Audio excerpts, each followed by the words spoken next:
Hello everyone, Sean here again with another quick video, this time looking at equivalent fractions. Just a quick reminder what's going on with equivalent fractions. If you've got sort of 2/4, that's the same as 1/2, they're the same thing.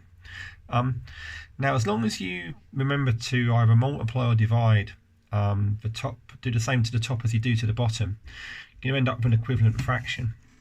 If I look at an example down here, if I have 5/7, I can make that into an equivalent fraction by multiplying the top by 5. 5 times 5 is 25. And multiplying the bottom by 5. 7 times 5 is 35. So 25/35 is the same as 5/7. If I look at another couple of examples quickly.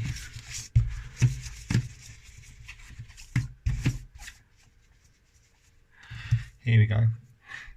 If I had something like 25/30, now it's a bit similar to cancelling down fractions this, but if I do the same to the top, if I divide it by 5, 5 definitely divides into 25, it goes 5 times. And if I divide 30 by 5, 5 goes into 36 times. I can say that 25/30 is the same as 5/6.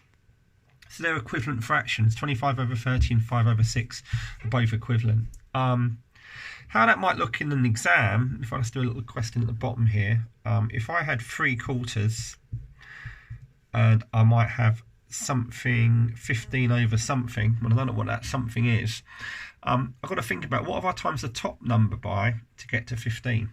Well, what have I times 3 by to get to 15? I've times it by 5. So if I times the top number by 5, I've got to do the same to the bottom number. Yeah? And 4 times 5 is going to give me 20. So the missing number on this question would be 20. That's basically how these things work.